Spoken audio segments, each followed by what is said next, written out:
हर रोज एक नई कहानी देखने के लिए चैनल को सब्सक्राइब करें और बेल आइकन दबाना ना भूलें। एक बहुत बड़ा फैशन कंपटीशन चल रहा था। एक के बाद एक मॉडल आस्था की डिजाइन किए ड्रेस पहनकर स्टेज पर आ रही थी। तभी शो स्टॉपर के साथ आस्था, जिनकी सिलाई फैक्ट्री इस वक्त टॉप पर चल रही थी, वो स्टेज पर आती है और कहती है, हेलो एवरीवन, थैंक यू कि आप सभी यहाँ आए। मैंने कभी नहीं सोचा था कि जिंदगी में मैं इस मुकाम तक भी आ पाऊंगी। दोस्तों, मुझे किसी ने कहा था कि हाथ का हुनर हमेशा इंसान को कामयाबी की राह पर ले जाता है और मैंने भी उस बात को दिल से अपना लिया और आज यहाँ आप सभी के सामने हूँ। खुद ही इतनी बड़ी फैक्ट्री संभाल रही हूँ। जानना चाहते हो कैसे? आओ सुनाती हूँ। शांतिपुर गांव में रहने वाली आस्था को हमेशा से ही गरीबी की मार झेलनी पड़ी थी। पैदा होते ही उसके माता पिता का स्वर्गवास हो गया था, जिसके बाद उसकी चाची गीता ने उसे पाल पोस कर बड़ा किया था। आस्था को हमेशा से ही सिलाई करने का बहुत शौक था। गीता की आंखों में आस्था हमेशा ही कांच की तरह चुभती रहती थी। ऐसे ही एक दिन जब आस्था सिलाई मशीन पर बैठी कपड़े सिल रही होती है, तभी गीता उसे आवाज देती है, आस्था, कहाँ मर गई? सुनती क्यों नहीं है? अरे बड़ी प्यास लगी है, जरा एक गिलास पानी दे दे। जी चाची, ला रही हूँ। ये लीजिए चाची, मटके का ठंडा पानी। मेरी बात सुन, कल तुझे लड़के वाले देखने आ रहे हैं, उनके सामने तमीज से पेश आना ताकि तेरा रिश्ता पक्का हो और तू इस घर से रफा दफा हो। जब से पैदा हुई है हमारी छाती पर मूंग दल रही है, नासपिटी। अपनी चाची के कठोर वचन सुनकर आस्था को बहुत दुख होता है, पर फिर भी बेचारी मुस्कुराते हुए वहाँ से चली जाती है और अपनी सिलाई मशीन पर बैठकर कपड़े सिलने लगती है। आस्था की हाथ के सिले कपड़े गांव में सभी लोगों को बहुत पसंद थे। वह जो भी डिजाइन एक बार में देखती है, वैसा ही डिजाइन वाला सूट सिल दिया करती थी। ऐसे ही अगले दिन माधव नाम का लड़का अपनी माँ सुनीता के साथ आस्था को देखने आता है। माधव और सुनीता को आस्था पहली ही नजर में पसंद आ जाती है और सुनीता कहती है, देखो गीता बहन जी, हमें आपकी बेटी बहुत पसंद है। आप तो बस चट मंगनी पट ब्याह की तैयारी करो, हम जल्दी अपनी बहू को लेने जाएंगे। जी जी बहन जी, जैसा आप कहें। मैं तो कहती हूँ अभी के अभी ले जाओ। बेटा आस्था, भगवान का दिया हमारे पास सब कुछ है। हमें तुम्हारी चाची से कोई दहेज नहीं चाहिए, पर कोई जरूरी सामान जो तुम्हें अपने मायके से चाहिए हो वो तुम साथ ला सकती हो। जी हाँ, मैं अपने साथ अपनी सिलाई मशीन ले जाना चाहती हूँ। वो मशीन मेरी माँ की है। ठीक है बेटा, जैसा तुम चाहो ठीक है। बहन जी, अब चलते हैं, जल्दी शादी में मिलेंगे। आस्था से रिश्ता पक्का कर सुनीता माधव के साथ वहाँ से चली जाती है। कुछ ही दिनों बाद एक अच्छे से शुभ मुहूर्त में आस्था और माधव की शादी हो जाती है। अपने नए घर की जिम्मेदारियों में आस्था इतनी व्यस्त हो जाती है कि उसे अपनी सिलाई मशीन चलाने का मौका ही नहीं मिलता है। ऐसे ही एक सुबह सुनीता अपने हाथों में एक ब्लाउज लिए आस्था के पास आती है और कहती है, अरे आस्था बहू, ये देख तो, ये मेरा ब्लाउज है। चूहे ने थोड़ा कुतर दिया है बेटा। अगर इसके साथ ब्लाउज का तेरे पास है तो मुझे दे दे, मुझे पड़ोस में कीर्तन में जाना है। हाँ माँ जी, 1 मिनट रुको, मैं अभी देती हूँ, अलमारी में ही रखा हुआ है। इतना कहकर आस्था फटाफट से अपनी अलमारी में से सुनीता को ब्लाउज निकाल कर देती है, जिसे देख सुनीता कहती है, अरे वाह बहू, ये तो बहुत सुंदर सिला है। किसने सिला? काफी सिलाई लगी होगी इसमें तो।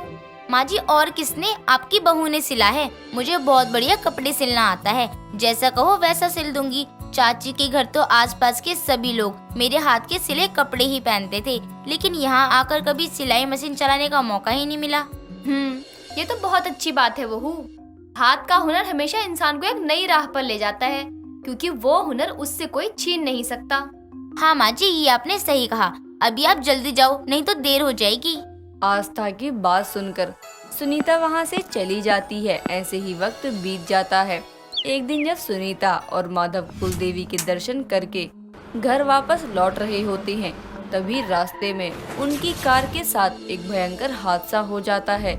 इस हादसे में सुनीता की जान चली जाती है और माधव अपाहिज हो जाता है।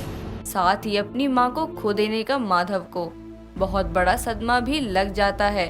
अब वह महज जीती जाती लाश के अलावा कुछ नहीं था। माधव के इलाज पर लगातार बहुत पैसा लग रहा था। धीरे धीरे आस्था की आर्थिक हालत और खराब होती गई और एक समय ऐसा आ गया कि आस्था को अपनी माँ की सिलाई मशीन को भी गिरवी रखना पड़ा।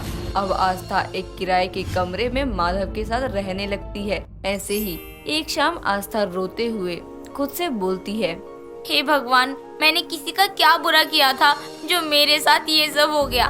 मेरी माँ जी कितनी अच्छी थी, वो भी चली गई। मेरे पति मुझसे कितना प्यार करते थे, लेकिन अब उनकी हालत देखो, बात ही नहीं करते हैं। खाने को खाना नहीं जुटा पा रही हूँ, ना कहीं काम मिल रहा है। माँ की सिलाई मशीन भी अब नहीं है जिससे 2 पैसे कमा लूं। करूँ तो क्या करूँ? आस्था अब यह सोच रही होती है कि तभी उसकी पड़ोसन विमला उसे आवाज देते हुए बोलती है, अरे आस्था, सुनती हो क्या? चलो देखो ना, मेरी सिलाई मशीन खराब हो गई है। क्या तुम उसे ठीक कर सकती हो? हाँ, आती हूँ। हाँ, मुझे मशीन को ठीक करना आता है। लाओ मैं सही कर दूँ। वैसे आज तुम्हें अचानक सिलाई मशीन का क्या काम पड़ गया? अरे तुम्हें पता है, अपने मोहल्ले में एक प्रतियोगिता होने वाली है जहाँ सभी को अपनी सिलाई मशीन लेकर जाना है। जो सबसे बढ़िया डिजाइन कपड़ा सिलकर दिखाएगा उसको 50,000 का इनाम दिया जाएगा, साथ ही सिलाई मशीन भी। अच्छा, मैं भी इस प्रतियोगिता में हिस्सा लेना चाहती हूँ, पर मेरे पास सिलाई मशीन नहीं है। मेरे पति के इलाज के चलते मुझे मेरी सिलाई मशीन को गिरवी रखना पड़ा। चिंता मत कर, एक मशीन का जुगाड़ मैं कर दूंगी। तू बस प्रतियोगिता में अपना नाम लिखवा ले। विमला की बात सुनकर आस्था की खोई हुई उम्मीदें फिर से वापस जल उठती हैं और वह मन ही मन कहती है, हे भगवान, तेरी लीला अपरंपार है। आखिर तूने मुझे एक रास्ता दिखा ही दिया। अब मैं अपने हुनर को अपनी ताकत बनाकर ये प्रतियोगिता जीतकर माधव का इलाज करवाऊंगी और उन्हें वापस से पहले जैसा कर दूंगी। इतना कहकर आस्था फटाफट से विमला की सिलाई मशीन ठीक कर देती है और अपने घर चली जाती है। अगले दिन में विमला उसे एक सिलाई मशीन दे जाती है जो थोड़ी पुरानी हो रखी थी। आस्था उस मशीन को अच्छे से साफ सुथरा करती है और उसे तेल डालकर उसे वापस से बेहतर हालत में ले आती है। कुछ ही दिनों बाद प्रतियोगिता का दिन आ जाता है।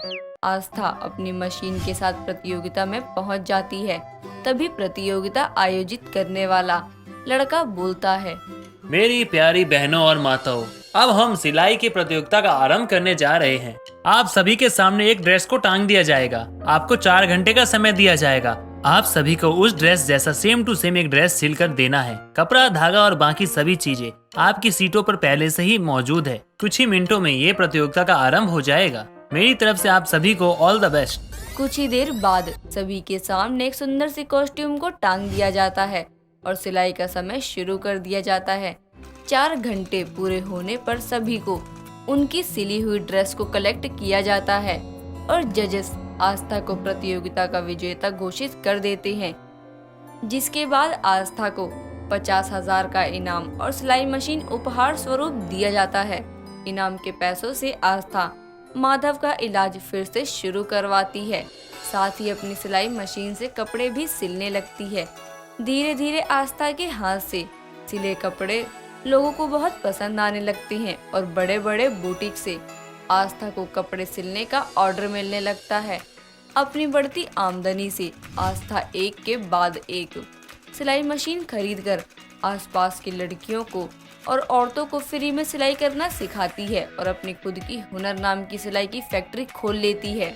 तो दोस्तों, बस मैं इतना ही कहूँगी कि अगर आपने सोच लिया है कि आपको जीत हासिल करनी है तो मुश्किल चाहे कितनी भी बड़ी क्यों ना हो, वो हार ही जाती है और आपको कामयाबी मिल ही जाती है।